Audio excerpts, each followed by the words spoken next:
En vrai de vrai, c'est foufou là ce qui est en train de se passer. On est sur un changement catégorique des pouvoirs de One Piece avec une transformation de Saturne. Alors d'où est-ce que ça vient? Ça pourrait être un fruit du démon. Effectivement, on pense directement à ça. Un fruit du démon, Zoan éveillé, puisqu'on a un petit peu le collier de fumée noire que peuvent avoir Rob Lucci dans sa forme éveillée, Luffy en blanc dans sa forme Nika Nika no Mi, mais dans un petit peu la mise en scène de l'introduction, dans la transformation, dans le signe un peu sataniste sur le sol, les éclairs, les éclairs noirs qui provoquent qui nous rappellent le haki et tout ce symbole démoniaque sataniste, on se dit peut-être qu'on est sur une nouvelle forme de transformation, un nouveau niveau de pouvoir, quasiment égal à Annika. On se posait la question face à cette forme de Luffy, qui était capable de le battre. On aura des réponses bien sûr dans ce chapitre. Mais là, on va avoir peut-être des autres possesseurs de fruits du démon qui sont capables de modifier la réalité ou d'avoir d'autres sortes de pouvoirs. Spoiler, résumé complet du chapitre 1094, je crois, de One Piece, et si je ne me trompe pas, qui fait la suite des événements et qui est beaucoup plus intéressant que le chapitre de la semaine dernière qui ne m'avait pas du tout inspiré. D'une part parce qu'on avait le dernier chapitre sur la mort de Satoru Gojo dans Jujutsu Kaisen et faire la comparaison avec les éléments de One Piece, c'était pas vraiment intéressant. Et d'autre part parce que voilà, le clou du spectacle, c'est dans ce chapitre. On est vraiment sur le climax. La chose qu'on attendait le plus depuis maintenant une dizaine de chapitres, c'est finalement les pouvoirs de ces membres du Gorosei et leur impact sur la suite de l'aventure, bien sûr. Le chapitre commence avec l'affrontement de Jawarli Boni. Le chapitre va beaucoup tourner autour d'elle. On a effectivement les pacifistas qui tirent un petit peu sur les marines, puisqu'on a une récupération du monopole par Atlas. Souvenez-vous de l'ordre, machin. Télécommande, Vegapunk, Stella, Gorosei. Donc, on a les marines qui se font un petit peu tirer dessus et Bonnie affronte, je crois, deux vice-amiraux qui ont des pouvoirs de fruits du démon. Il y en a un qui se bat avec une espèce de grande épée, un coquillage au bout, une nana, etc. Le point le plus intéressant de ce chapitre-là, c'est qu'il y en a une qui va utiliser un pacifista, qui va le maîtriser grâce à son pouvoir de fruits du démon, et Jawarli Boni sera incapable d'affronter un robot qui a l'apparence de son daron. On peut le comprendre, on peut la comprendre, mais elle semble quand même assez déterminée à continuer directement dans ce combat. Elle se fait protéger, je crois, par Sanji. C'est ça. Et on va revenir sur l'affrontement entre Kizaru et Luffy. Et on est sur la fin de l'affrontement. C'est ce que j'avais dit déjà hier dans ma vidéo spoiler, même si certains m'avaient dit non, c'est pas du tout ça. Moi, ce que j'ai lu, c'est que le combat allait suivre. Non, on a quasi une certitude sur la fin du combat, puisqu'à la fin, Luffy tombe et se transforme en vieillard. Est-ce qu'il se transforme en vieillard parce qu'il est trop proche de Jawarli Boni, ou est-ce qu'il se transforme en vieillard parce qu'il arrive à la fin de sa transformation du Gear 5. Souvenez-vous, avec Kaido, il s'était un petit peu transformé en pruneau d'agent, ça vous va bien, lorsqu'il a plus trop d'énergie pour rester stable dans cette transformation. Mais avant ça, les choses vont être dites. Kizaru n'est pas là pour se battre, il va le dire directement à mon quai de Luffy, « Hey, si je continue trop à me battre contre toi, je vais perdre de vue ma mission. » Son focus à lui, c'est de, malheureusement, tuer Stella, récupérer Internet, York, et la centrale électrique. C'est ça son but. C'est pas de se battre contre mon quai de Luffy. Le but, c'est pas de prouver aux pro-amiraux qu'ils ont raison dans leur combat amiraux égale Yonko. Ça, c'est votre but à vous en tant que lecteur. C'est pas le but d'Eshiro Oda finalement, quelque part. À mon avis, il doit sentir, même de loin, ce débat qui est en flamme, la toile. En France, mais aussi dans pas mal de pays anglophones. Et peut-être même au Japon, j'en sais rien. S'il y a des connaisseurs, n'hésitez pas à me le dire directement dans les commentaires. Néanmoins, Kizaru se dépêche directement d'aller remplir sa mission. Luffy le rattrape et lui met une nouvelle technique, le Gomu Gomu Star Pistol, un truc comme ça. Il lui met la même genre de patate qu'il avait mis directement à Kaido, ou celle qui m'a Rob Lucci, celle qui te déforme la forme de ton crâne quand tu te manges l'attaque. Et c'est là où on a vraiment l'application du fruit de Nika, parce que tu deviens élastique toi-même.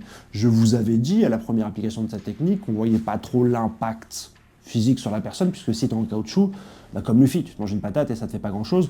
Mais là, on voit vraiment que pour un Logia qui n'avait pas l'habitude de se prendre des coups, on voit un petit peu l'impact que ça a, non seulement sur l'image, qui est hyper bien faite, mais également dans Kizaru qui dit « Ah, ça commence à devenir dangereux là ». Donc il voit quand même que Luffy, avec cette transformation et ce pouvoir-là, peut devenir potentiellement quelqu'un de très dangereux.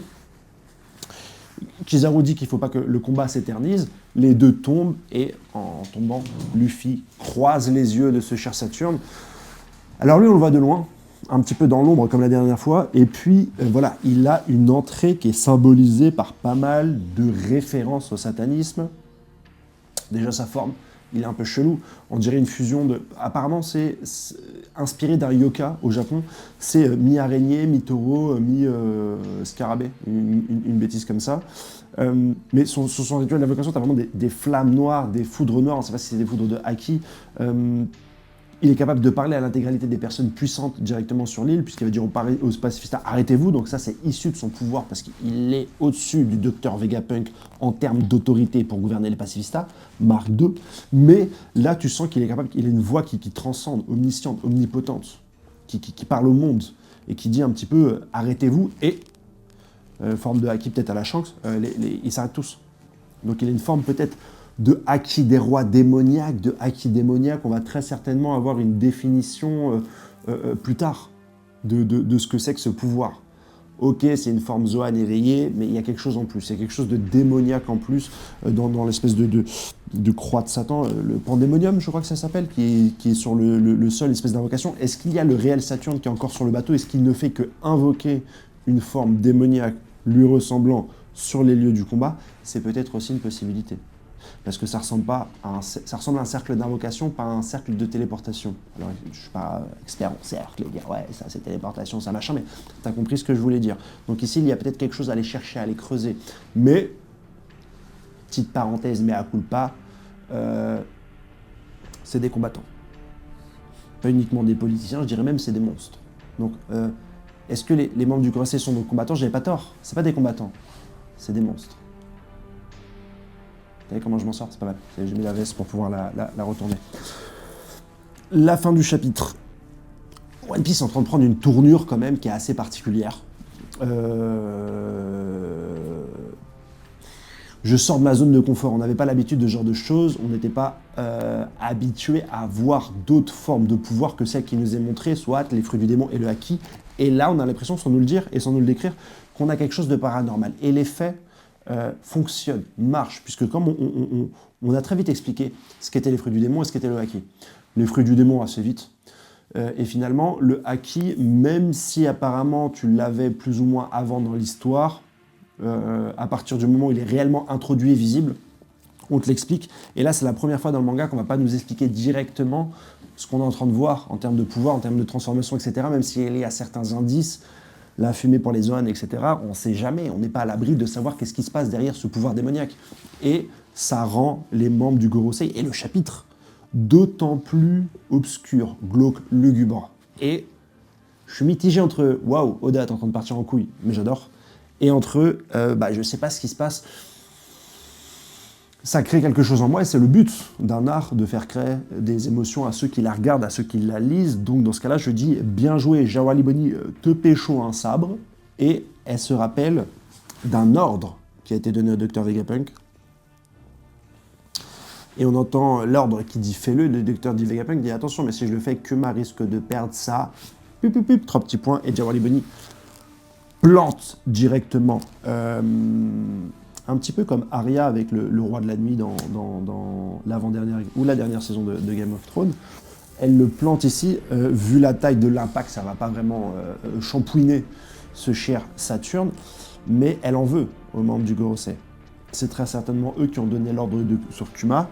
Pourquoi se sont-ils intéressés à ce personnage de Kuma qui, bon, certes, il a été tyran, Shichibukai et tutti quanti, victime depuis son plus jeune âge, mais pourquoi s'acharner autant sur ce personnage-là? Pourquoi le grand Gorosei donne l'ordre en direct de transformer Kuma en pacifista? Qui est Kuma finalement? Est-ce que tu n'es pas, je sais pas, est-ce que tu ne serais pas en lien intime avec Joy Boy, avec le fruit du démon? Je sais pas du tout. J'ai tellement peur de faire des théories, enfin je me fais tellement matraquer à chaque fois que je dis un truc sur théorie. Comme quoi tu lis One Piece, t'as plus le droit de rêver ou de dire une théorie ou de dire un truc qui te passe par la tête. Je me mange des insultes directement en commentaire, mais voilà.